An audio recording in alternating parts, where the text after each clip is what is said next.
Wala ba kayong vinegar o suka sa bahay pero gusto nyong gumawa ng adobo? Tara, panoorin nyo ito.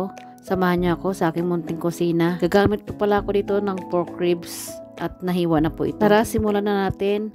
Sa ating kaldero, ilagay natin yung pork ribs. Hindi na po pala ako nagigisa dyan dahil ang ating baboy ay nagmamantika na yan mamaya. Tingnan nyo mamaya mga kaibigan. Takpan lang natin ito at isimmer ng 15 minutes. After ng 10 minutes, haluin natin para sila ay maghihiwalay dahil ito ay frozen. Kung may nagtatanong po pala kayo bakit hindi ko hinuhugasan yung pork ribs dahil ayaw ng amo ko nahugasan ang karne dahil kumakalat daw yung salmonella sa kusina. Kaya ayun, diretso luto na ako mula freezer. Pero hindi naman kami nakakasakit sa awa ng Diyos kasi namamatay naman ang mikrobyo sa init. At ito na pala, naghihiwalay na po ang aking pork ribs. Hinahalo-halo ko lang para hindi masusunog sa ilalim ng kaldero. At lagyan nyo ng asin kung anong mayroong papalasa sa inyong bahay. Siyempre yung ating toyo o patis. At ito nga pala ang ginagamit ko para umasim siya. Yung ating lemon, kalamansi pwede.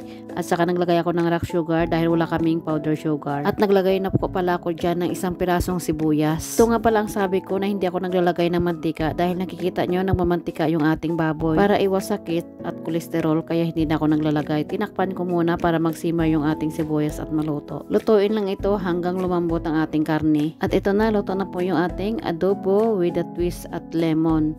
Tara, kain na po tayo. Please like and shares and follow for more. God bless you all.